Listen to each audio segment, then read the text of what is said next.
Starseeds, we're on essentially a study abroad where we grew up in another part of the galaxy or in a different galaxy. We reached the level of evolution, 6th density or higher if we were going to categorize it, where we are a collective. At this point, you're going to be a part of a collective that is harmonious. The lower frequencies of fear aren't really very easily accessible because the frequency is too high. So we're coming from places that are naturally at a very high vibration, and as such, and you might say, okay, wouldn't it be interesting? Wouldn't it be an interesting experience? Maybe it would actually add to my light, add to my evolutionary experience as a soul at this level, add to the experience of my collective if I were to go back into a lower dimension or density and play those games. Welcome to your awakening journey. Today's destinations include higher consciousness and actualized potential. If all ascenders could now please be seated in a comfortable meditative posture, we're about to ascend.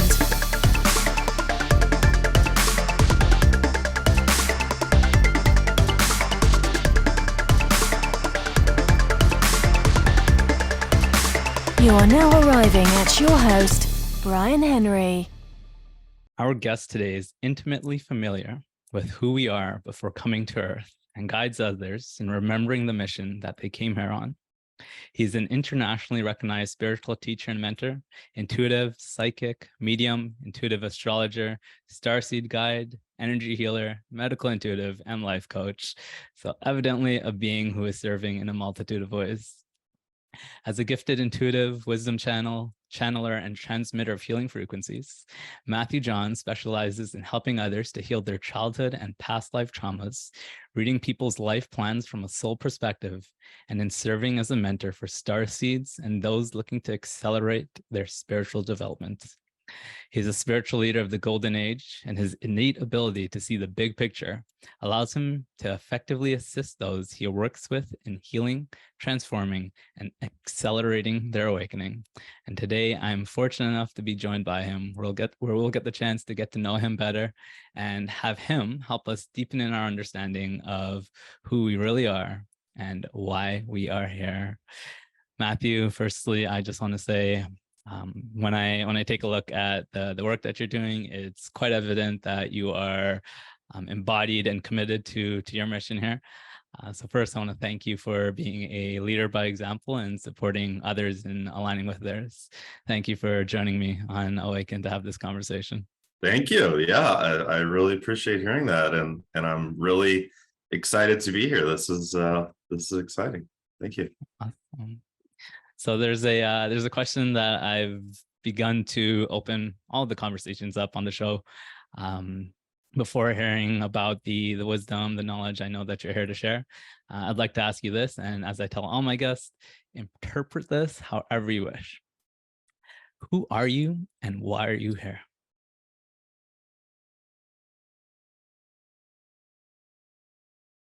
I am a soul from the stars, I suppose. I'm here to experience this whole thing and to play in this lifetime as Matthew, and trying to do the best I can to evolve, even, with the restrictions of being human, and trying to do so as quickly as I can so that I can make as big of a positive energetic impact as I can on the planet while I'm here. Why do you wish to have a positive impact? Well, because this planet's got some problems and we need a little cleanup crew energetically to help. So just trying to do my part. Yeah. So you already made mention of being a soul from from the stars, having chosen to come here, and I know that this is in large part what you support others in remembering. Now, before we get into again the knowledge and the wisdom that you're bringing through, I'd like to hear a little bit about the story, the journey that brought you to this awareness that this is what you are. Yeah. Well, I guess I grew up pretty normal, whatever normal is, although I never felt normal. I never really fit in. But I wasn't really interested in, anything spiritual, at least when I was young. But I wasn't religious either. And I suppose I could say I was an atheist for most of my like younger years. My dad was an atheist. My mom was more into the new age stuff, but I kind of thought it was all BS at the time. So I would say, other than really not embracing anything religious, I was a pretty normal kid. In my 20s, I started having different, like, spontaneous spiritual experiences. So there was one that really was like this huge event in my life that after it happened, I couldn't turn back. And it was actually, it was as a result of plant medicine, which I'm proud that it was, because I really have embraced plant medicine as a huge part of my journey. But it wasn't anything I was intending to experience. I wasn't intending to open up into any sort of spiritual realm at the time. To me, mushrooms was a fun thing you did on a Friday night, but it wasn't anything spiritual at all. But it was a Friday night. I was going from bar to bar in Buffalo, New York, and I had happened to, had ingested some mushrooms before I went out. And it was like, it was just after 10 p.m. and I was in some bar, and I was just like, it was starting to hit me, and I was like, this isn't the right place. I'm not feeling this tonight. And I just started walking and just started kind of wandering the streets. And I started to feel like I was being led. And it was this very strange feeling that I'd never had before. And I just kind of let it happen. And I found myself being led to this very strange kind of just area of some woods that was like right behind a street of bars in downtown Buffalo. And I found myself led to this little clearing, this little area where there were some tarps on the grass, there were some clothes, there were some beer cans, it looked like it was a place where teenagers went to party, where homeless people slept. And I found myself being pushed to the ground. And I was all of a sudden laying there on the ground like this. And as I looked up at the trees around me, because it was like a circle, I saw that every corner of every leaf on every tree had turned into this like golden ornaments. And in every one of these ornaments, I saw like a reflection of me, but it wasn't like me as I looked. It was a little different. And they were all waving at me. And I started feeling overcome with this feeling of bliss. I called it afterwards, when I explained it to my mother, like a cosmic orgasm. And it was 10,000 times more powerful than any, like sexual orgasm I'd ever had. And as I was laying there, just being overcome with these waves of bliss and looking at all these ornaments around me, it was my first true experience of multidimensionality. And from that moment forward, I was never the same, in a good way. From that moment forward, like, my atheism in that moment dissolved. I knew in that moment that, wow, like, there's so much more to this life than just, what I thought. And I also knew that I was from places other than here too, because I just had this perception in that experience that some of these like parts of me that were waving at me from the corners of all the leaves were not of Earth. And from that moment forward, even though a part of me was still trying to make it in certain aspects of, like, we might call it the 3D world or the Matrix or whatever, and those terms can come with, like, I think unnecessarily negative connotations sometimes, but I was still trying to make it kind of in the world. But there was this other part of me throughout my 20s that was emerging, and I just became obsessive about seeking knowledge and seeking to figure this whole game out of life and Earth and why I'm here, to try to figure out exactly the question you asked me, essentially. And whether I had intended for it to or not, and I definitely didn't intend it, it led me to a place of where I am now, which is in the position of being a teacher, a spiritual teacher. And this is my whole life. It's not just my career, it's my life. So it was never anything I intended, but here I am. What a beautiful story and catalyst for beginning to seek deeper answers to deeper questions. And I guess this is where I ask now, what did you find? Well, how many hours you got? I mean, this is why I suppose when I have the time to dig into it, I'll have to write some books. But I guess one of the most important things I found is that past lives are so crucial to understand. They're the explanation for almost all of our problems, obstacles, issues, tendencies that are, especially the ones that we want to really understand, that frustrate us. Like, why do I keep coming up against this problem or this theme in my life? Why can't I seem to move through this? Why does this always seem to get me? Past lives are the answer, because although it seems like when we come into this body in this life, it seems like we're just like, it's a fresh slate and we're, I'm Matthew and you're Brian, but it's not that simple, because we have lived hundreds or thousands of lives just on Earth.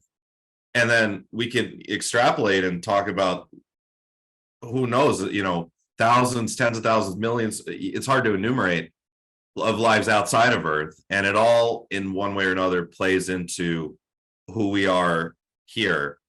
So that's, I'd say, one of the more, that's where a lot of my time, a lot of my research goes into. Yeah.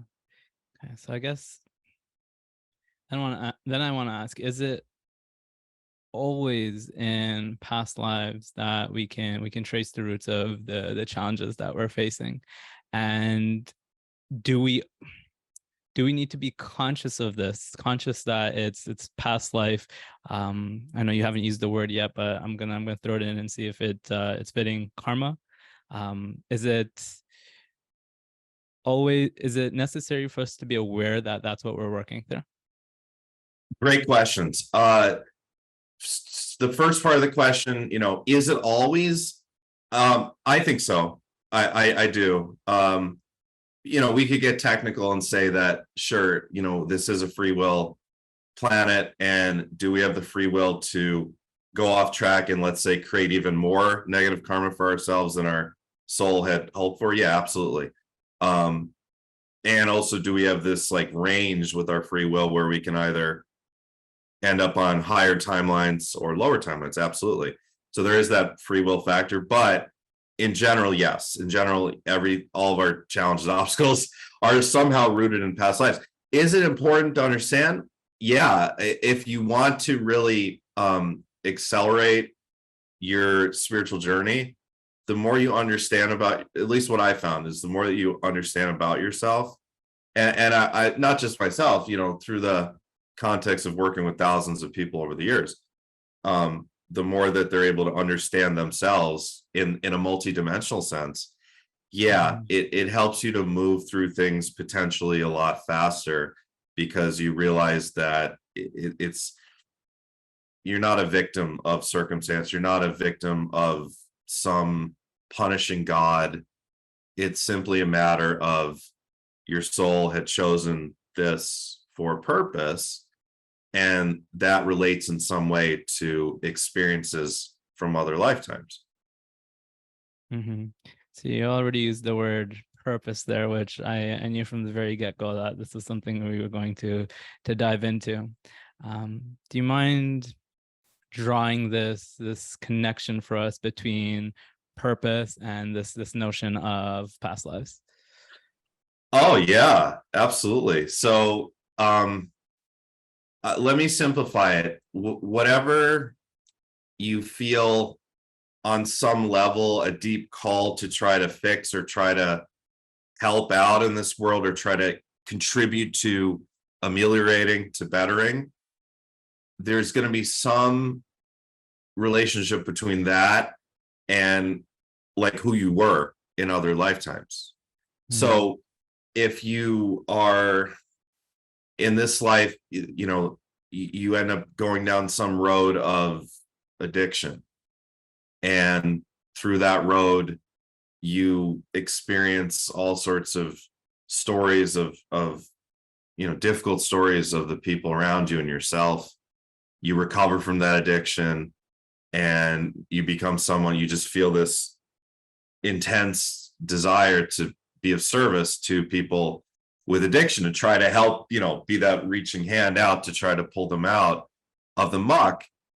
There's a couple threads there. One thread would be, okay, in this life you were that, and you're trying to help yourself. Essentially, you're helping that version of yourself. Another thread we could take to other lifetimes and say, well, in other lifetimes you've been that as well, and in this life you wanted to make sure you stop that cycle, and you wanted to move into the alchemy of that, right? And that's just one example. But what you feel most called to help or to fix, there's threads generally in your current life, in your ancestral lineage, and in your past lives. And what's interesting is that if you look back through your ancestral lineage, like your genetics, and we don't always know because the stories get lost through time, what were our great grandparents like? What were our great great grandparents like, right? But fascinatingly enough, your soul will end up choosing an ancestral lineage where similar themes, like your ancestors went through similar stuff, worked through similar themes as you did as a soul in other bodies, in other lifetimes on Earth. So it all ties together, and it's all leading you somewhere. It's all leading you in a direction of your energetic contribution to the ascension, your energetic contribution to the healing and the growth of the collective. Because as we ascend, we're collectivizing. As we ascend, we're coming together, and we're bringing our contributions of our personal experiences as souls here, and we're conglomerating all of it into what becomes the new Earth. And this is, as Starseeds, something that on other planets we've done already. We've already been through that process of being individual souls, going through karmic journeys, but then reaching a point of energetic, on the density scale, we could say, or the dimensional scale, whatever you want to call it, where we're no longer just creating karma for the sake of having to heal it later. We're then just merging with other souls, and merging as a collective, and then just building enlightened collectives. We haven't gotten anywhere close to that on this Earth yet, but we're at the very, very, very early stages of it, which is why there's people like you, people like myself, and people like the people watching this that are interested in doing this and are actively doing it. So just to clarify here, we're still in the stages of working through karma, but there will come a time Mhm. Oh, absolutely. Look at what's going on around us, right? And that is one criticism I've had of the new age community, field, industry, et cetera, whatever you want to call it, over the years. I have a whole, I love you have a bookshelf behind you. I have bookshelves all around me too. And I have a lot of spiritual new age books from the 80s and the 90s and the early 2000s. And it's a lot of the same traps even from then, and some people, some sources in the new age community now have, which is just thinking things are happening too quickly, thinking things that, it's all going to happen in one big flash. People call it the event. Maybe, I don't know, but if it's going to happen, it's not now, and at least I don't believe. And it's just a lot of rushing. This rushing to the finish line, and I think it comes out of it comes from a good place. It comes out of a place of feeling so hurt, injured by the pain of being in a place like this, on a planet like this, where there's so much suffering and pain around us all the time, and wanting deeply for that to change. But we're just at the very beginning stages of that. And if it takes another couple decades, or if it takes another couple centuries, regardless, it's still just a tiny inkling of time in the whole context of the Earth's history. It's a very, regardless, it's going to end up being a very short, quick transition. But a quick transition doesn't mean a month or a year. It could be centuries. I think it just brings us back to the understanding that we've been evolving this whole time. The ascension is not something that just started to happen, and we've been ascending. Yes, I would add, though, just from my point of view, and I would add to that we're always attempting to evolve as souls, but the difference being is we've entered into an epoch where the collective unconscious. So if we think of like the unconscious mind of all 8 billion souls, and we have to include the animal souls as well in the planet, everyone right on the planet, we have decided collectively to enter into a collective ascension process. So yes, there have been, for example, looking back over the past couple centuries, there have always been, for example, Indian Babas that have reached levels of enlightenment, ascension, and been able to teach that to their followers. Some of their followers have, absolutely. Going way back, we can go back to ancient Lemuria, ancient Egypt, and see that many of them had reached very high levels of enlightenment. But the difference was there wasn't a collective ascension that was completed thoroughly, enough for the planet to be able to stay there.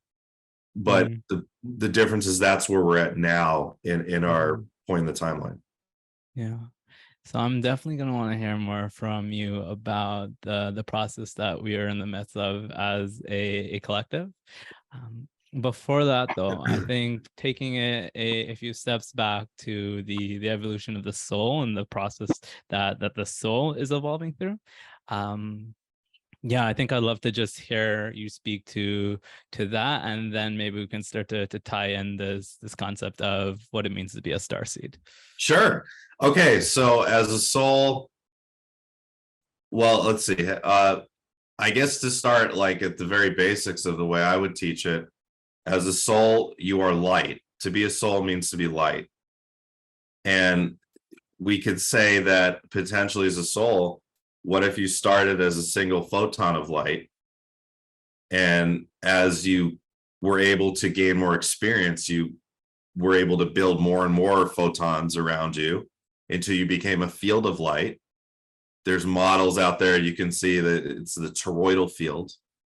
And as you build more and more of more and more of a powerful field of light, you're able to take on more and more complex incarnations in the physical.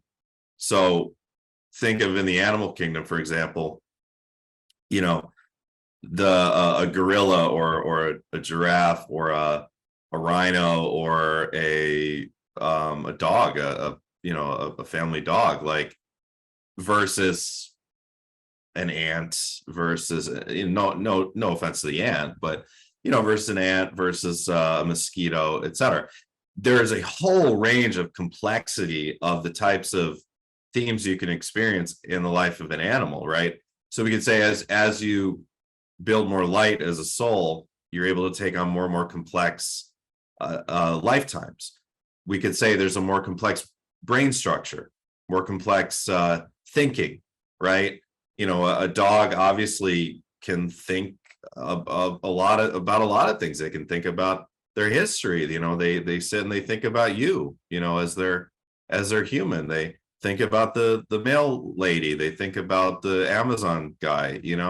They're very complex thinking, right? But that's a lot more complex than, as we said, some insects probably, right? But anyways, as you build more light as a soul, you can take on more and more complex incarnations.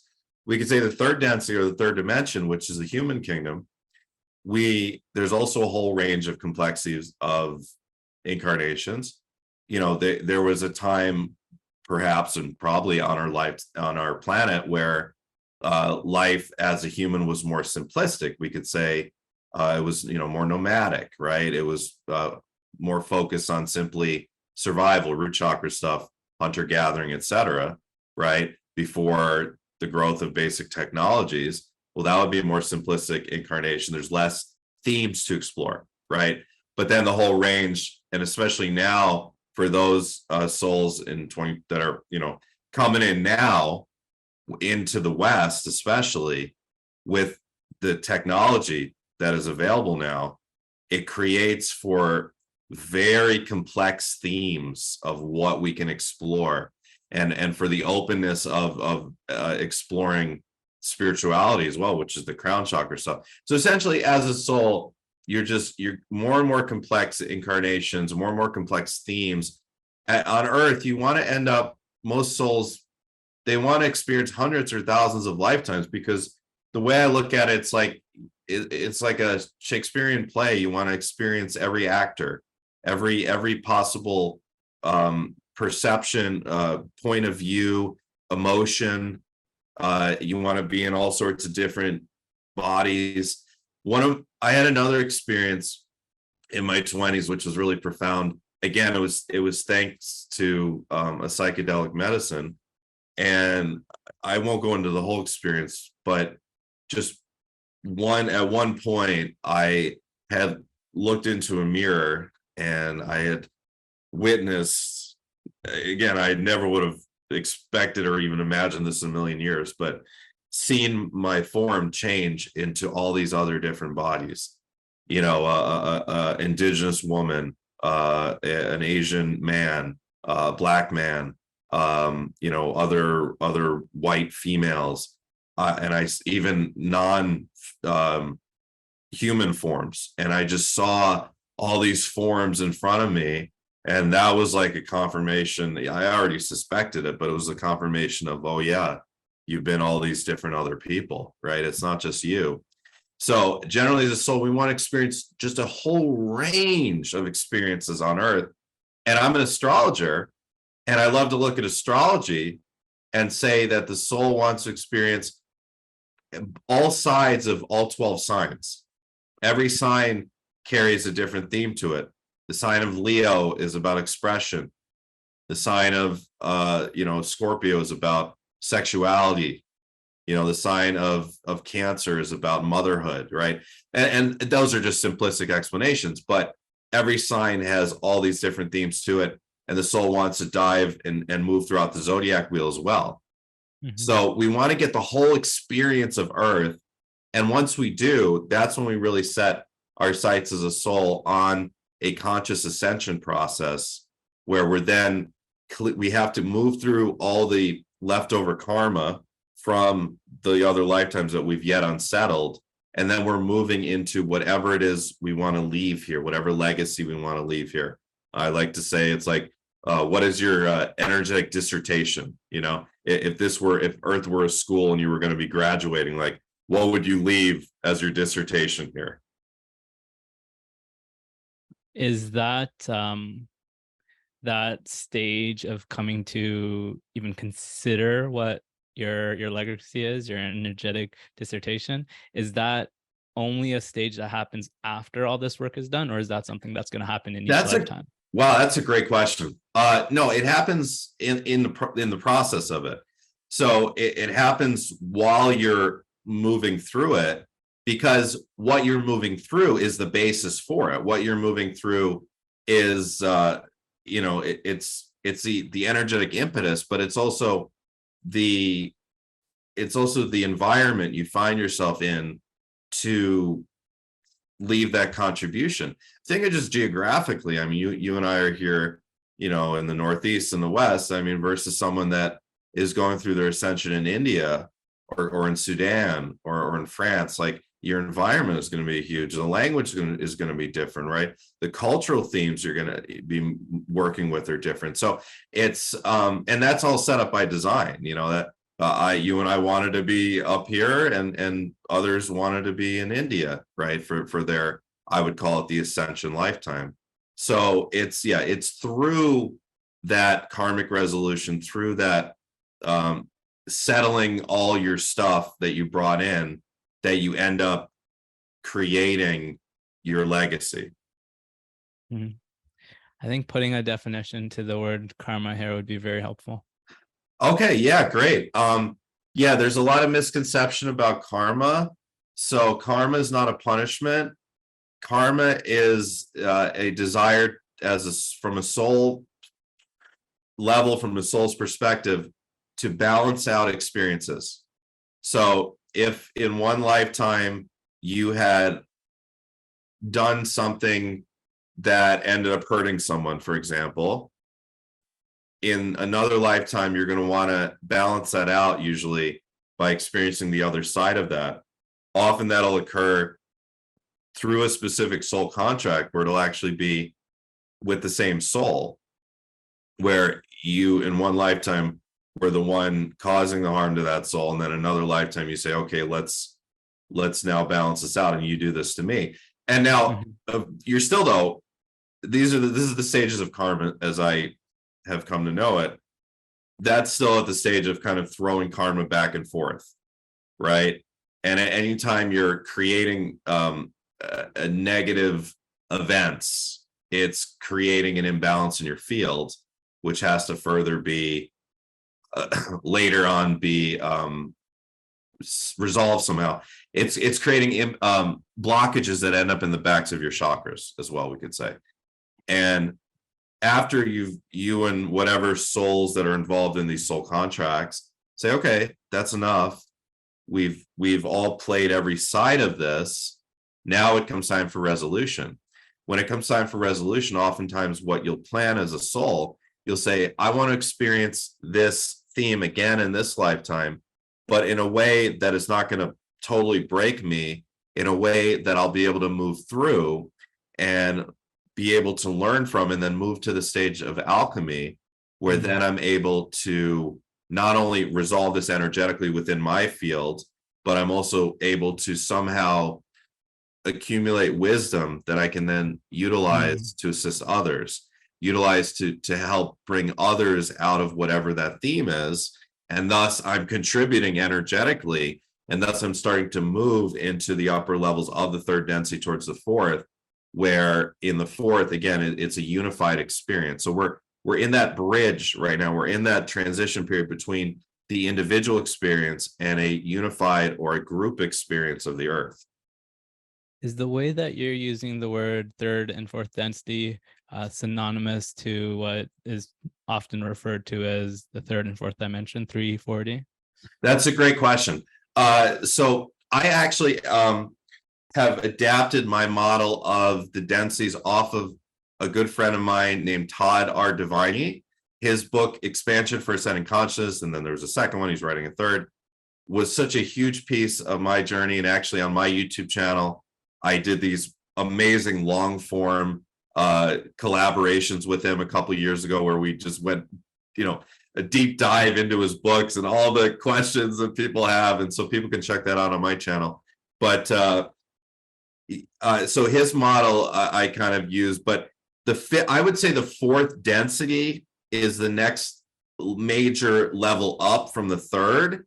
It's still a human experience, but now, as I said, it's a unified, it's a group experience. We're no longer just thinking as the individual, we're actually thinking and acting as the group, although still being individuals, right? And then the fifth density above that, we could say, okay, now it's no longer a physical, the necessity of having a flesh and bones incarnation is no longer there, and it's more of a holographic body.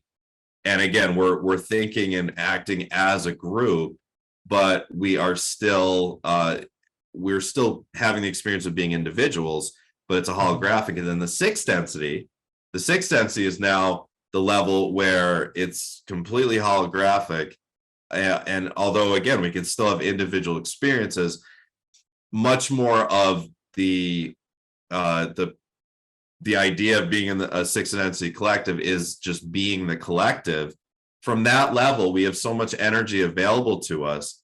We can, what is called fractalize, where we can actually create and this is how starseeds work. You can create a new soul, so to speak. It's like, instead of giving birth, women here, God bless them, bring a human through. It's an amazing thing. It's like a spiritual birth where you have so much energy available to you because you're a collective, that as an individual soul, you can say, I'm going to create this new piece of self, this soul child, whatever you want to call it. And then you can direct that somewhere else. So that then you can exist simultaneously in multiple souls, right? But just to clarify, the fourth density would be colloquially the fifth dimension. So, and in my work, I will use both. Okay. I'm loving how I'm already seeing the trajectory that we're on, and how we're just building each of the stages of this process, if you will. But before we move on, I just want to kind of bring this chapter to completion. Would you say then that the purpose of creating and resolving karma is to extract lessons and learnings from that process? Yes, absolutely. And we can sometimes, at least when we're in the physical though, get lost in that, where when we're in the physical, we can get lost in the negative experiences, and some of them can feel good at some points, things like greed, right? Things like power, right? But ultimately, yes, from a soul's perspective, we say, okay, when we're creating a lifetime that's going to have negative karma, that where we're going to accumulate negative karma, it's for a purpose. It's because it's something that as a soul we want to experience. Sometimes we're basically volunteering, because sometimes a soul that's close to us, maybe in our soul group, is saying, hey, I want to experience being a victim of this. Can you play that role for me? Can you be that person when we go in there that victimizes me in this way? Almost always you're going to say, of course, absolutely, I would love to do that. I would love to be of service to you. Isn't it? It's weird to think about. It seems fantastical, but from my decade plus researching this, I know it's true. This is what it is it's when we have chosen difficult soul contracts where we've been hurt. It's a contract, and on some level, as a soul, you wanted that experience because it moves you in the direction of something. Yeah. Which is how you pose the question. Yes, it's always moving us ultimately in the direction of some sort of alchemy, and ultimately some sort of wisdom, and ultimately some sort of energetic contribution. The way I see karma is the beginning stages of karma is basically throwing it back and forth. where, okay, sometimes I'm the victim, sometimes you, and this is through the context of soul contracts, right? Sometimes I'm the victim, sometimes you're the victim, et cetera, et cetera. We throw this karma back and forth. Okay, we've done that enough. Then it's moving into the stages of alchemy. It's like, okay, how do I learn through this? How do I heal and evolve through this? And then the next stage is wisdom. What wisdom do I accumulate through this? And the final stage of alchemy is, how do I teach this in some way? How do I give this back in some way? How do I help others in some way?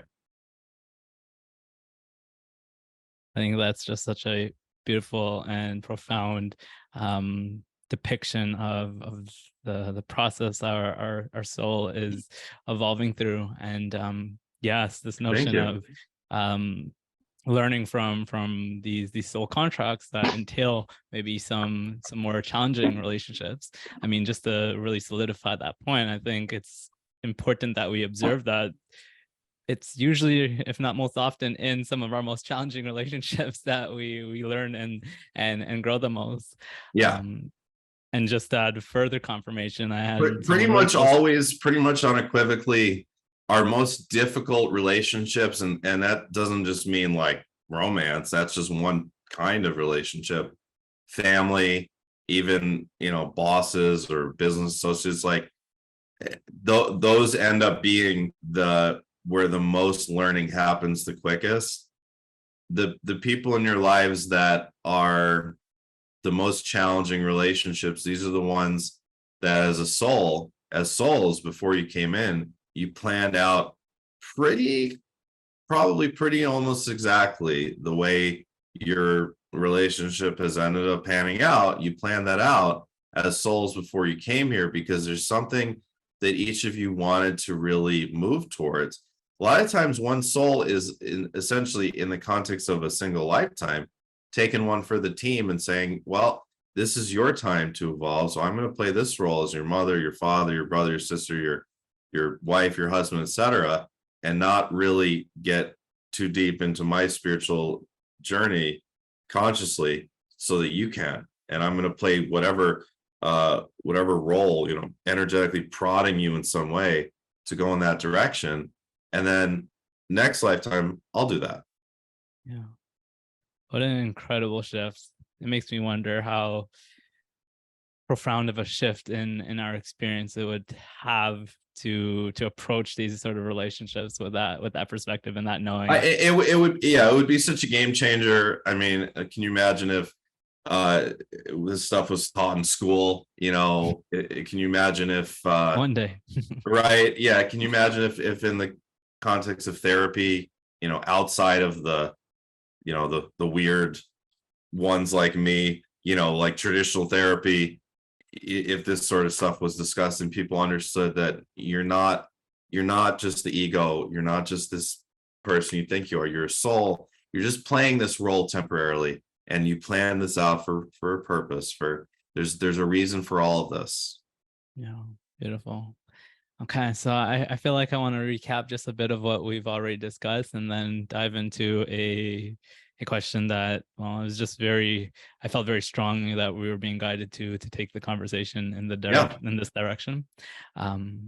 So what I'm hearing so far is we undergo this, our soul undergoes this process of evolving through expanding its light. And if at any point I'm saying anything that feels inaccurate, please jump in. And through that evolution of expanding its light field, we're becoming more complex beings. Mm-hmm. That process entails accumulating karma, which, by the way, I love the definition of the desire to create balance. Yes, balance. Balance is a key word with karma. Yeah. Because, I mean, the definition that I've kind of engaged with is, you know, the law of karma being the law of cause and effects. And right. And most people are there, and there's an element of truth there, in the sense that anything that is created in some way must be resolved. But meaning, like anything that's created that goes against the law of one or the law of love, which is we could say the baseline frequency of creation is just love, oneness, right?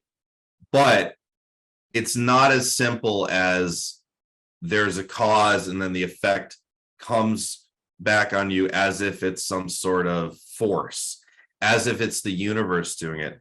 And that's evidenced by, just look at the world, because a lot of people wonder why these criminals in power, why does it seem like bad things don't happen to them, right? Why does it seem like these bad people that I know are doing bad things, nothing seems to happen to them? First of all, sometimes bad things do happen to them, you know, and also we don't know, especially when it comes to politicians and celebrities, what's going on behind the scenes. But the answer to this riddle is it's twofold. One, it's not always in the context of a single lifetime. Mm-hmm. So there's nothing that says, there's no written law of the earth that says negative karma has to be resolved in the context of a single lifetime. Very often it's not. Very often it's carried to be resolved later in other lifetimes. And then the other thing is that the input doesn't always look like the output, meaning like the experience of negative karma, it doesn't mean the exact sort of experience it needs to end up being experienced to resolve that. It's about the emotional experience of it. It's about the emotional themes of it. It's about whatever, and this is where the idea of the soul desiring to balance is about whatever the soul knows is going to be the most effective way to balance out all the contracts involved. It's this life is theater. We're all our own individual plays interacting with all these other plays, and whatever play you can create, that whatever scene in a play that you can create that is going to be able to most effectively balance out all the karma, you'll be in that. But it's not an exact science either. As souls, we're doing the best we can. We have a lot of help from ascended masters and angels, etc. But we're still doing the best we can, and we can only do the best we can. So it's not this cause and effect as a universal force. Mm-hmm. Rather, and if you believe, for example, this is really like extrapolating to the whole experience of Earth, which maybe we can go into later. But you know, if you believe in the presence of negative extraterrestrials, you know, extraterrestrials that simply want to conquer or remain in power, as I do, and I believe that they're here, they have been for a very long time, and they have done so much damage throughout the galaxy. Well, if the law of cause and if karma was about cause and effect, well, wouldn't they just be like taken out? You know, it's not that simple. It's a matter of there's all these different games of consciousness going on at once, all interplaying with one another. And there's both individual souls trying to step up in an ascension ladder and collectives trying to step up in an ascension ladder. Negative collectives will, you know, they can go very high on a ladder, but then they'll hit a wall, a ceiling, because they haven't been able to move into a more neutral place. They haven't, you know, been able to leave the evil spiral or the spiral of conquer, whatever you want to call it, behind. But regardless, it's just not as simple as just cause and effect. It's ultimately up to each individual soul how they want to do that, how they want to go about resolving karma. And it's a collaboration of soul contracts between other souls, and ultimately and collectives as well. The unconscious mind of entire collectives also, I believe, is, you know, similarly deciding how they want to resolve their karma ultimately. And it's just all on a soul level, everyone doing the best they can. But ultimately, in order to energetically ascend, one starts to need to clear the energetic remnants that are, we could call it weight. We could say the karma is like energetic weight in the field, whether it's in the field of an individual or a collective, and that weight has to be released in order for you to be able to rise, right? Mm-hmm. Yeah. So what I'm hearing is that it's not as straightforward as there just being one cause to one effect to one cause. Yeah. There seems to be some sort of, I mean, your perspective, that some sort of choice involved in how the soul goes about how, when, with whom, yes. Right. I understand. I think I'm ready to bring in the notion of being a starseed, and this is the direction that just kind of before the conversation, it was really clear when it dropped in that yes, this is part of, at least part of what this conversation is meant to address. So I think we've done a pretty good job of laying the groundwork, speaking to the evolution of the soul. Yeah, I think I'll just kind of leave it to you. What is a starseed? Yeah, thank you. A starseed is, okay, there's two types of souls on the planet Earth. There's what I would call starseed, which we'll explain, and there's also what I would call an earthseed. Another way to go about it, and I'll credit my friend Todd Deviney for these terms, is an organic conscious. An earthseed is an organic consciousness, while we could say there's no real term for starseed. It's not non-organic. It's just an organic consciousness means that in this context that the soul has, this planet is the soul's home. The soul grew up here. So for an earthseed or an organic consciousness, you began as, the idea is that you began as a single photon of light donated from the planetary consciousness, and you went through an evolutionary process of the microbial kingdom, of the plant kingdom, of the animal kingdom, and all, it could be, who knows, hundreds of thousands of incarnations or more, and then when you felt ready energetically, you entered into the human kingdom. And I've had all these different sorts of experiences in the human kingdom as an earthseed, and then you're continuing to evolve up, and just like the starseeds, you're also heading towards the fourth density or the fifth dimension, and you are doing it from a place of having essentially grown up here. Versus starseeds, we're on essentially a study abroad, where we grew up in another part of the galaxy or in a different galaxy. We reached the level of evolution, sixth density or higher, if we were going to categorize it, where we are a collective. And as a collective, you don't lose your individual memories of who you were before you merged with the collective. You're at a place, it's a wonderful place to be, I would imagine, where you can either be from the point of view of the collective or from the individual soul. But you have reached such a point, and at this point, you're going to be a part of a collective that is harmonious, life is pleasurable all the time. The lower frequencies of fear aren't really very easily accessible because the frequency is too high. In my Ascending as One program, which is my signature mentorship program, it's a group mentorship. Once a month, I trans-channel a group of 5 Syrian extraterrestrial beings, because I'm a, part of my starseed heritage, and the most direct part of it is from the Syrian realms.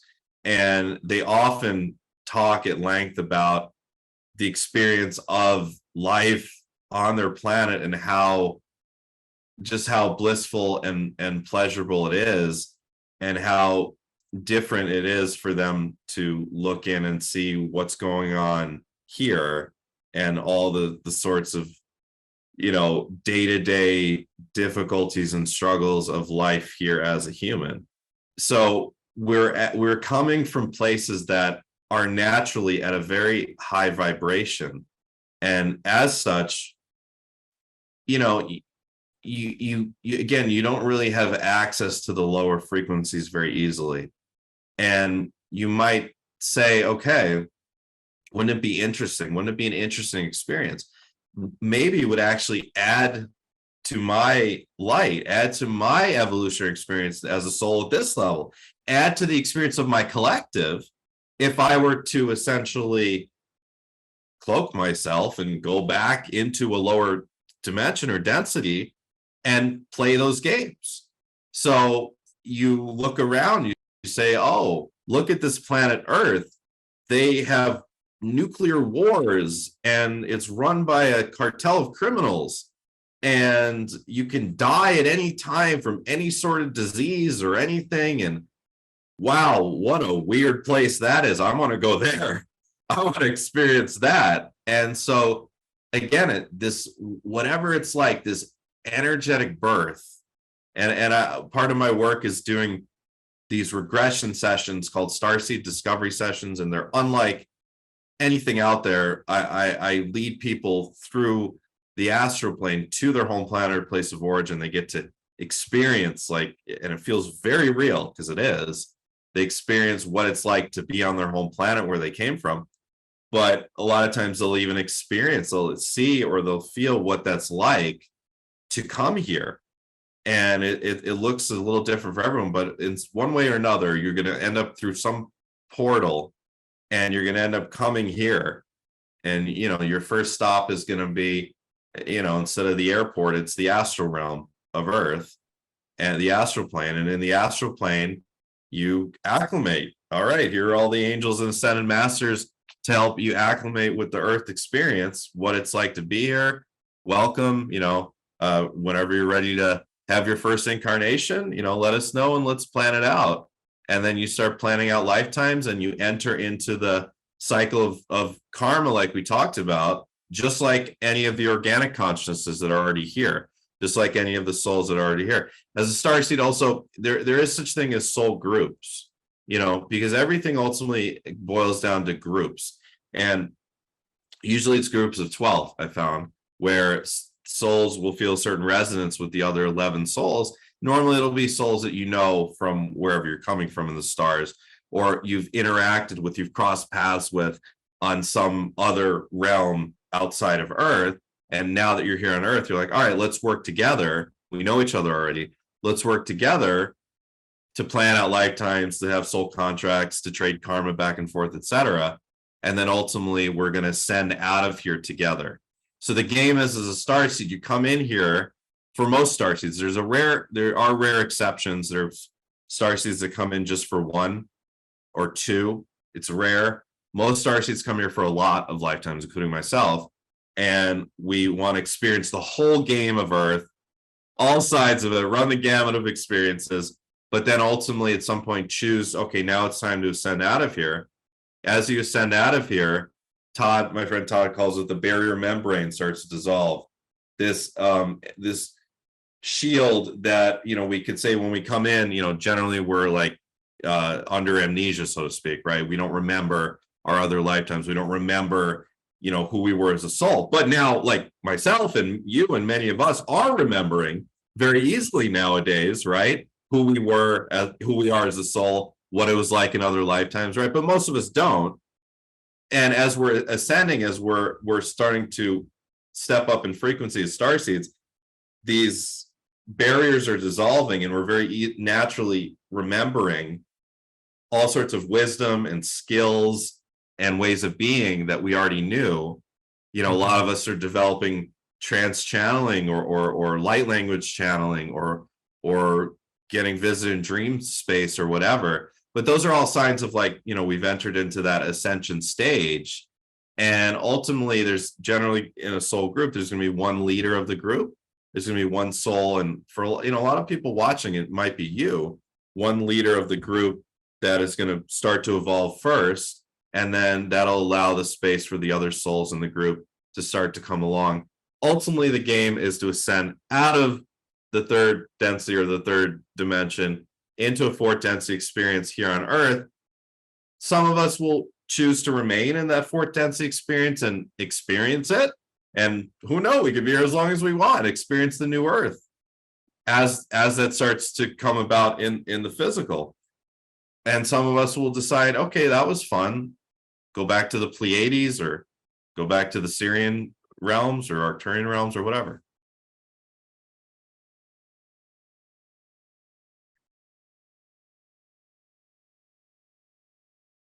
I've heard why it is that a soul may choose to come here in contribution to its own evolution and the evolution of the collective that it may be coming from.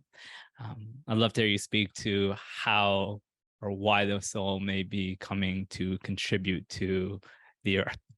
Okay, yeah, I actually omitted that aspect. You're right. Maybe I didn't, but I don't think I went deep enough into it. I said that, okay, yes, part of the reason why we come here is because it looks very interesting. Yes, that's part of it. But the other aspect is that we're all one. And in this galaxy, for example, there's a lot of problems. A lot of problems. Okay. There's a lot of problems with negative extraterrestrials causing problems in this galaxy. And there's a lot of planets that are at a low frequency, low density, like Earth. Earth potentially maybe one of the lowest. And we need to, as a galaxy, resolve this. So as beings from higher realms, we're volunteering as well. It's not just about it being an interesting experience. I'm glad you brought that up. It's also about volunteering because we want to help contribute and fix the problems. Because as we evolve, as we dive in, temporarily forget who we are, enter into this reincarnation process, but eventually then in the physical remember, well, now you become me or you become you, and now you're in the position of actually on a very 3D real level spreading that out to others and help bring others along. And it takes not myself alone, I can't do much, you alone can't do much, but hundreds of millions of us can do a lot, and that's what's happening. But again, we're at the very early stages. So yes, we come here ultimately because we want to help this planet evolve as a planet. What is this planet and our collective capable of evolving into? Oh, what a great question. Wow. I love that. No one's ever asked me that directly. I believe that, and what I've seen is that this planet is capable of evolving into one where we're able to balance the benevolent use of technology and even AI with the needs of the natural world, and to be able to respect both, to be able to embrace technologies for energy, for example, that are able to no longer take anything from the earth. I always joke about how, like, if you're an extraterrestrial looking in on the earth and you're seeing us driving around in like 1994 Nissan Altimas with like a muffler hanging out, going to a gas station, pumping in toxic gasoline that has been pillaged from the earth on the backs of the suffering of workers being paid not enough. It's insane, right? Yeah. And what's possible, and of course there's this whole element of this sort of stuff being suppressed by evil beings, but what's possible is, yes, us being able to exist with unlimited energy. And what the amazing thing too that I see is, and seeing this from kind of having little glimpses into other realms, like the Syrian realms I come from, when we're energetically at points where we're no longer a victim to really anything or anyone, we fully stepped into our power, is we're essentially our own energy generators ultimately. And as a collective, it at a certain point, it's not necessarily so much about the technology that was created by one person or a group of people. It's more as we're our own power generators, and whatever giant crystals or whatever, crystal relay stations or whatever, or in your home, there's crystals that are like relaying energy to light up your lights or your holographic, screen if you want to watch something, or whatever it is, or your little mini spaceship or hovercraft. Like, that's all a product of everyone in the collective having achieved higher frequencies themselves. But I see a planet where there are still cities, but the cities are immaculate, and the buildings are crystal instead of concrete. and I see, spaceships flying everywhere. And I also see so many communities out on the land, living amongst the land, where they are, raising each other's children as community, as the Pleiadians do, and where there's instant free travel through teleportation throughout the planet. And there's also very easy travel on and off the planet, because everyone, maybe not everyone, but probably communities will each have like ships that can be rented or whatever. And there's no more, speaking of renting, there's no more currency anymore, because we recognize that we're all valuable and worthy enough to just be able to live in a world where we all have enough. This is natural in all of these ascended realms. I talk about the Pleiadians, Arcturians, Syrians, so on and so forth. And again, like when I channel the Syrians, they kind of chuckle, but also they can empathetically, understand too. But that just, it is kind of silly that we even have money or currency.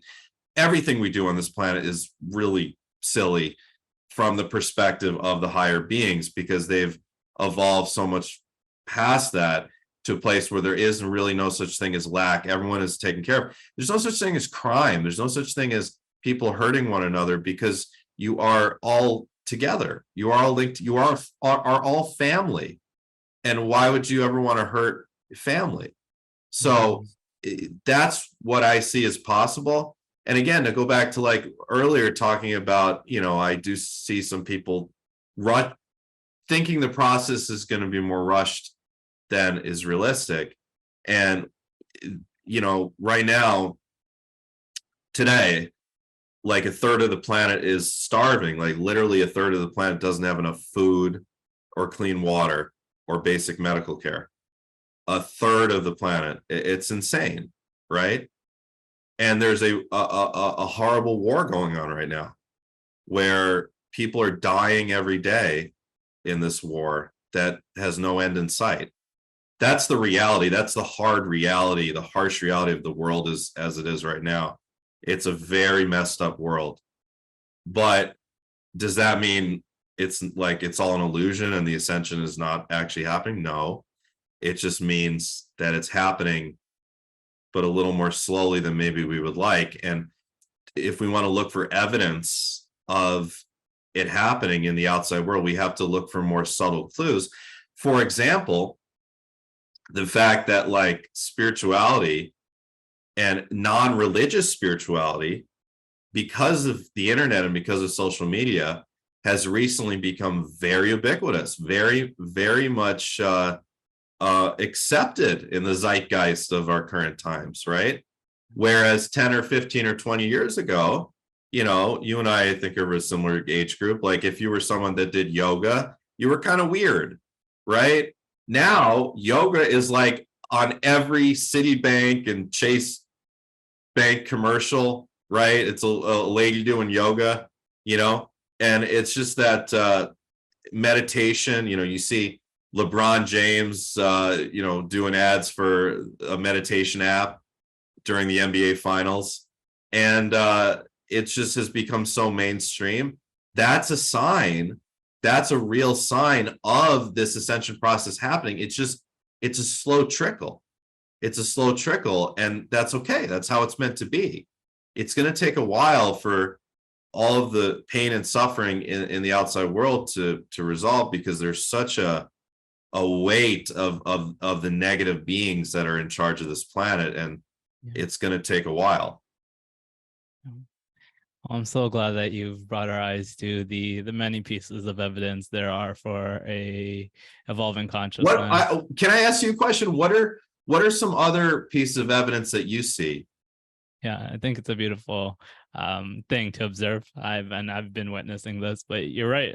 It's all the knowledge and just wisdom that's being made to be mainstream. I remember literally like probably about 10 years ago, when I was first picking up meditation, I told my girlfriend, she remembers it clearly, that I think within the next 10 years or so, meditation will be mainstream, and people will recognize just as they recognize going to the gym as being this beneficial, healthy thing. Yeah. Meditation will be for the mind what these were my words. Meditation will become for the mind what the gym is for the body.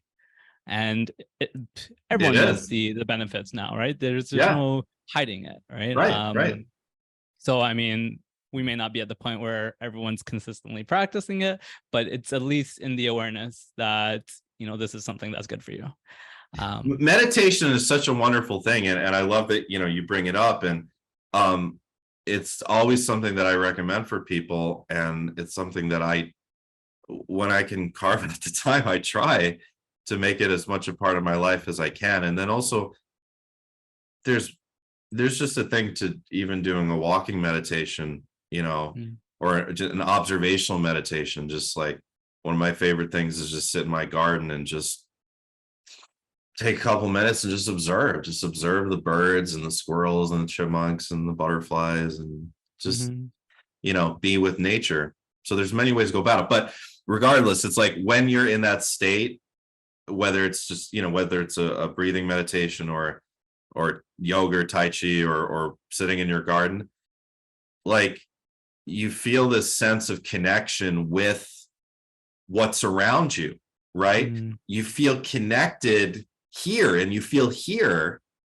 And that's the energy that we need on this planet in order to push the ascension process forward. Because when you feel that sense of connection, it would feel very painful to take unnecessarily from another, or to harm another, or to harm the planet, right? And people will stop hurting each other when they feel connected to each other. And, you know, social media is funny because in one way it connects us more, and on the other side it connects us less, right? Because there's less in-person connection. But regardless, it is that connection with groups and with collectives, and that's what we need. And just with nature, with God, with oneness, with sort, whatever you want to call it, just connection in general. Yeah. And I really appreciate how you kind of pointed to mindfulness being the foundation for that. Yeah, it's I that's an interesting way to think about it. Well, yeah, because if you're truly aware of like the true reality, which is, and I know it's a funny way to like say, well, what's true reality? Because I was just saying, oh, you know, the true reality is like there's a war going on. Yeah, but then there's this other way to look at things, that true reality is just, you know, I am one with my crystal here. I'm one with all my plants around here. I'm one with you. I'm one with everyone watching this. You know, I'm one with all the trees and the clouds and everything I see outside. And to me, that aspect of like awareness, mindfulness, again, it's like if you are the tree, if you are your neighbor, you don't want to hurt anyone.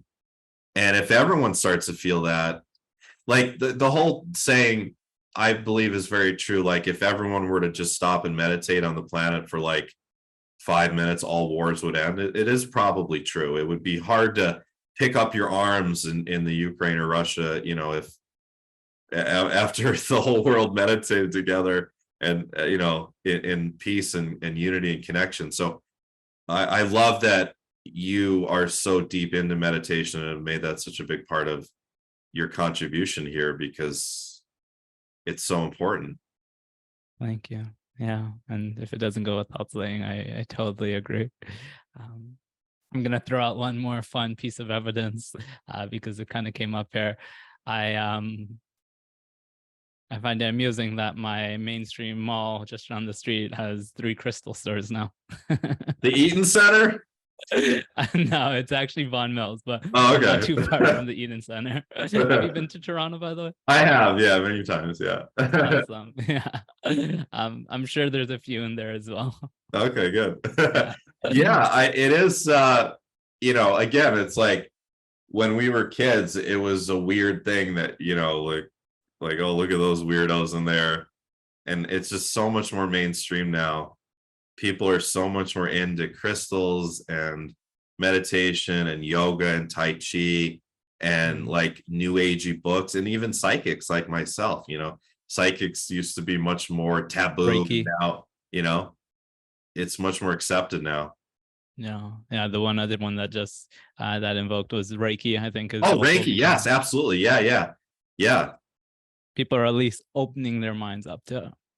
Reiki's wonderful. That was one of the things that I started with over a decade ago is Reiki. And, my Reiki mastership journey was huge in my evolution. And I always recommend to people that are, desiring to step into their energy healing potential is starting with Reiki is a great idea. There's such a legacy to it.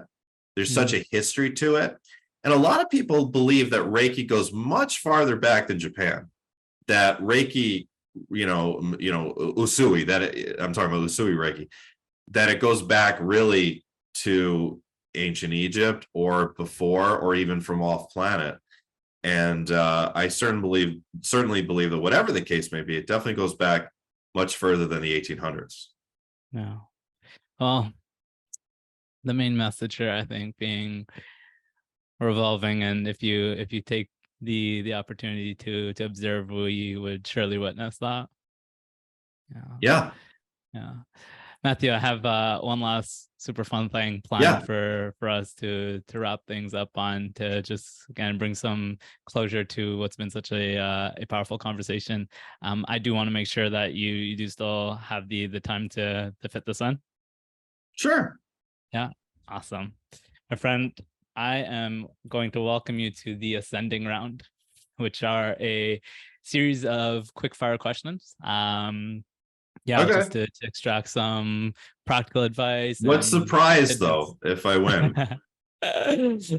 Do I? You're already the winner. Can you do it in one of those big checks? Because I would love to have one of those. I've never had one. I will give you the opportunity to present all that you have to offer to the world, because I know that there's more than just what we've. I am the big check. There you go. Like I said, you're already the winner. Yeah. Okay. Let's do it. Yeah. Question number one, my friend, is what one book have you read that comes closest to what you'd consider a must read? I have to say, like I mentioned before, Expansion for Ascending Consciousness by my friend Todd Deviney, and he wasn't my friend before I read his book. So,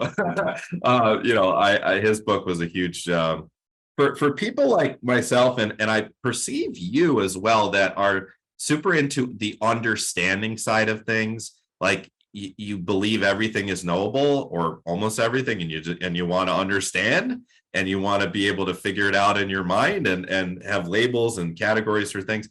It's great. Which makes me wonder how that desire may or may not be serving such an individual. I think that I think it depends. I think for people that are super into that aspect of things, that it's great, and that's a necessary contribution. The sign, here's how I know this is because when for example, I lead people on journeys to like the Arcturian realms. The Arcturians that are at a very high frequency are extremely scientific and very cerebral, and they're as close as we can say on Earth. My closest comparison is like Virgos, and I'm a Virgo moon, so Virgo sun, moon, or rising people, and they love explaining everything, and they love understanding and scientific study, and just dissecting things scientifically. There's nothing low frequency about that at all. In fact, much of the extraterrestrial races in our galaxy are very much geared towards science in everything they do. So that is absolutely a divine aspect of this whole process. It's just that not everyone is drawn to that as much, or not everyone is drawn to teaching that as much. Some people are more here to just teach being, and that's just as important. It's hard to say what's more important or more like, there is no, it's all part of it. But that wisdom aspect, that's been a huge, as you can probably tell from listening to me for the last hour, that's pretty much, probably the bulk of what I'm here to teach is wisdom, Mm-hmm. So yeah, for people that are interested in that sort of Right. side of spirituality, that book, yeah. Yeah. Okay, great. Next question is, what one new practice, perspective, or lesson have you integrated or have you been integrating in these past 6 months that has been having the greatest impact on you and your experience? Past 6 months.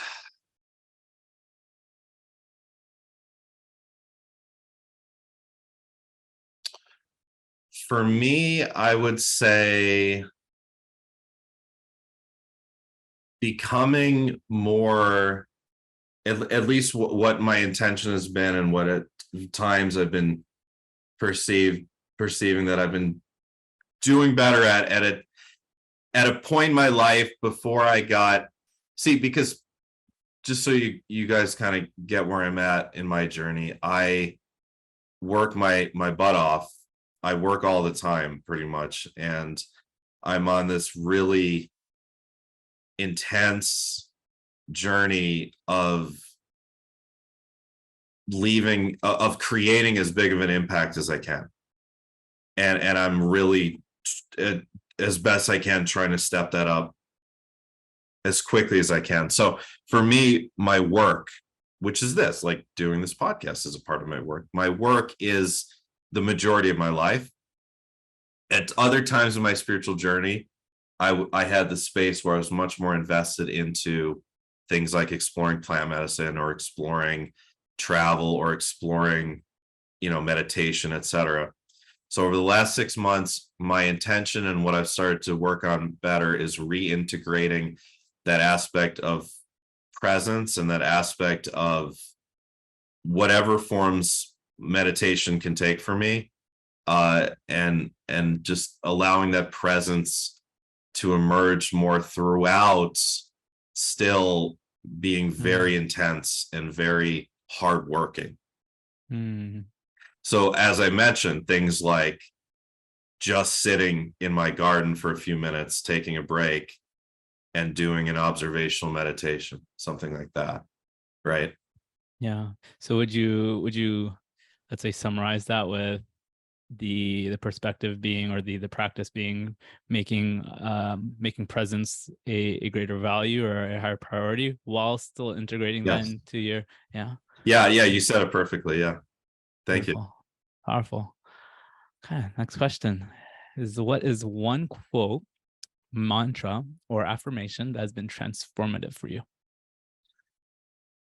Recently, and it's so funny because before you started speaking the question, it came to mind, because I almost was thinking of it as an addendum to the previous question, but I am not the mind. I am not the mind. The mind is a tool. That, over the past month or two especially, has become a big mantra of mine. I have it written, on a index card, and have it on my fridge. And I am not the mind. The mind is a tool. I'm actually going to ask you to repeat it one more time, and as you do, I'm going to invite all that are tuning into this transmission to align with this vibration of this mantra. I am not the mind. The mind is a tool. So during this podcast, I'm accessing the mind. I'm giving you all this wisdom and knowledge that's stored up here, right? But I am consciousness. I'm awareness. I'm here. And this is just a tool that I access throughout the day, right? I access the knowledge. I access the wisdom. I access the thinking to solve problems. But if I spend too much time thinking, problems don't actually get solved, do they? You just end up just thinking, right? So I am awareness, I am presence, I'm consciousness, I am here, and this is a tool. Yeah. What I love about what that quote does is how it doesn't demonize the mind, which I think some traditions Oh, not do. at all. Yeah, and the mind is wonderful. Yeah. If you recognize and consciously wield its power as a tool. The mind, I would say, and yes, I agree, but I would also say, just from another perspective, the mind is wonderful, period. The mind is an incredible thing. Yeah. It is. And can we learn to use it more effectively? Absolutely. And can we learn to use it in a way where we're not burdened by some of its tendencies to go too much into worry or obsessiveness about things that are unnecessary? Absolutely. Yeah, beautiful. I'm glad you added that. Just got a few more left here for you, Matthew. The next one is, what does it mean to ascend? Well, we talked a lot about that today, but to kind of distill it down into a shorter thing that people can kind of take with them, to ascend means to elevate. It means to elevate vibrationally. It means to elevate where you're no longer carrying as much weight, energetic weight with you, right? It's as if you're starting to leave baggage behind. And how do you know? What is the experience of that? There's more of an experience of lightness in general. There's more of an experience of feeling as if you are connected and here for a conscious purpose. And you get a very strong sense of where you're going. It doesn't mean you have to know what your career is. It doesn't mean you have to know where your marriage is going. It doesn't mean you have to know whether you're going to move to Texas or not. It doesn't mean the logistics, the furniture. It doesn't mean you have to know where the furniture of your life needs to go. But the more, when you start to get that sense of being that soul or being consciousness or whatever you want to call it, you're something deeper than maybe at one time just thinking you were the person. And you start to feel that you are going in a direction of healing, of evolution, etc. Those are signs of being on the ascension process. But ultimately, I would say the easiest way to think about it is you're elevating in frequency over time. I don't mean in the moment. I don't mean, because throughout the context of a day, we're going to oscillate in frequency naturally. Something's going to happen. Something happens. You get an email or whatever. Lowers your frequency temporarily. Your emotional frequency, at least. What I mean is the macro. I mean is, can you look today and see in what ways you're more refined, more spiritually mature, more energetically lighter, more feeling as if you're going somewhere than before, than a year ago, 5 years ago, 10 years ago. How does one ascend? One ascends naturally through just the earth game itself, but one needs to resolve one's negative karma that is left over, and one needs to resolve things in soul contracts that are important to resolve and to work through, and one needs to create their energetic contribution that they had planned, and one needs to, a lot of times after that, it's more of a openness of like, okay, well, I've done this, now what do I want to do? Do I want to stay here and just be and teach more, or do I want to go back to the Pleiades or wherever I came from? So it happens. If you go to a pool or the swimming area in the lake or whatever, and you go in the water and you push a buoy, and you take a buoy with your hand and you push it down under the water, as soon as you let your hand go, the buoy naturally rises back up to the surface. So the ascension as starseeds is, we have intentionally, we could almost say artificially, pushed ourselves down into a lower dimension, density, frequency, etc. We push the buoy under the surface of the water, and we're naturally going to rise up out of it and reascend. It naturally happens. but it's just a matter of how, in what body it happens, when, how long it takes, etc. That's where some of the free will factors come into play. But one piece of advice to leave people with is grounding. The ascension, the upper chakras open on their own. And what's important is to heal the blockages in the lower 3 chakras and to be in the heart chakra as much as possible. The lower chakras, when they are carrying stuff that is yet unresolved, that's going to manifest all of the difficult situations in your life that we could call obstacles or challenges or whatever. And the more you work with your lower chakras and just being grounded, that the ascension, the upper chakras and the spiritual skills and the psychic skills and all that, and the frequency elevation happens actually on its own. Matthew, I have one last finale question for you. But before I ask this one, because this one just tends to be such a perfect way to bring everything to a close, the climax, if you will.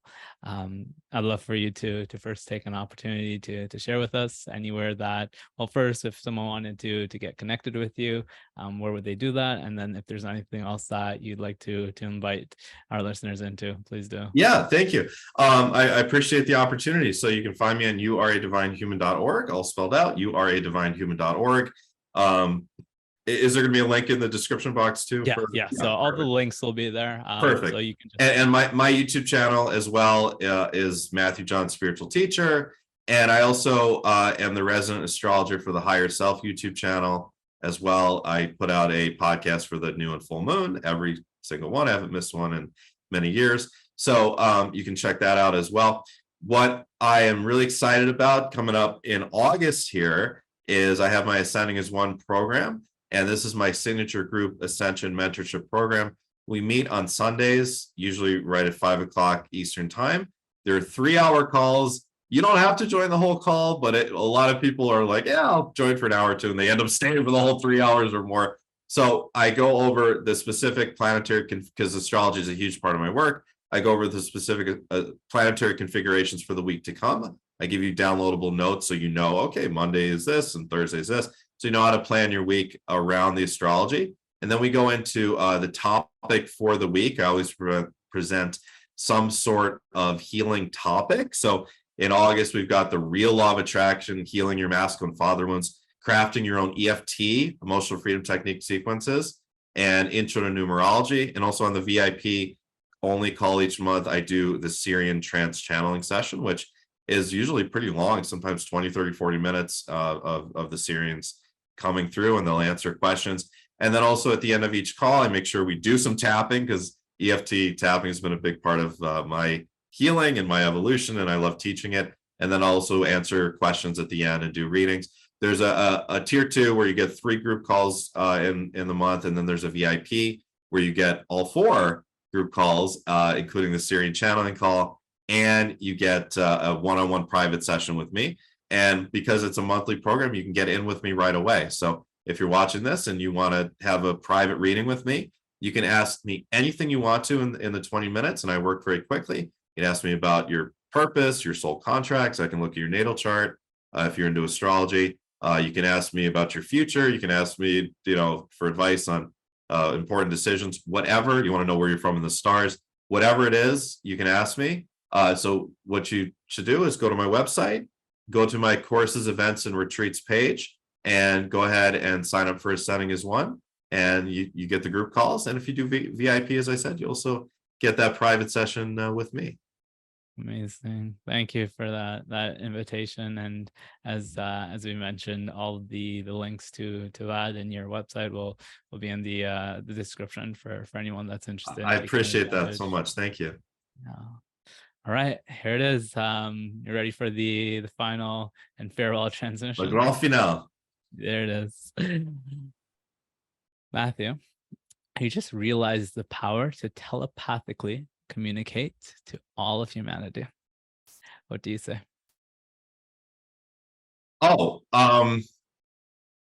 First of all, I think we're already starting to become telepathic. But to become telepathic to everyone, yeah, I don't think we're there yet. what would I say? I'd say a lot, but if I had to pick one thing, let's see. I would just say I love you. Thank you. Beautiful. I think I just heard them saying, I love you too. My brother, thank you so much for this Thank time you. together, for the wisdom that you've shared, and yeah, for just everything that you're doing in the world. As I mentioned at the beginning of the conversation, it's quite clear that you are committed to your mission and supporting others on the path of theirs. So thank you for being a leader in this world. And thank you. You're doing wonderful work yourself, and you do a really great job with this podcast, and you're an excellent interviewer, and your questions are really wonderful. The best interviewers and the best hosts of shows ask the best questions. It's definitely been one of my favorite experiences of being on a show, because you ask really great questions. So thank you. That means so much there. So thank you for sharing that as well. Yeah. Thank you for joining us on Awaken, Matthew. Thank you. Ascenders, that is going to be it for my conversation with Matthew John. I trust that it was able to support you into a deeper sense of remembrance of who you are and why you are here. You're encouraged to explore any parts of this conversation that invoked in you a sense of resonance, because in doing so, you might just find some deeper answers to questions like where you've come from and why you chose to be here, because you are a multi-dimensional being who has lived many lifetimes, some perhaps in distant star systems. And exploring this, expanding your awareness of the totality of who and what you really are, can invoke in you this sense of greater purpose and empowerment in this one. So again, Ascenders, I beckon you to continue in this self-exploration of who you are and why you are here. Now, before you go, Ascenders, if you've enjoyed this episode and you have benefited from it, don't forget to comment, like, subscribe on YouTube, Spotify, Apple Podcasts, wherever you're listening to this from. I'd love for you to share your thoughts on what you thought about the episode and what it brought up for you. And this also really helps with growing the show and getting it out to more people to better assist our collective in our ascension process. I appreciate you for your support, for your choice to be here on this planet with us at this time, in this moment of our ascension. And until next time, keep ascending.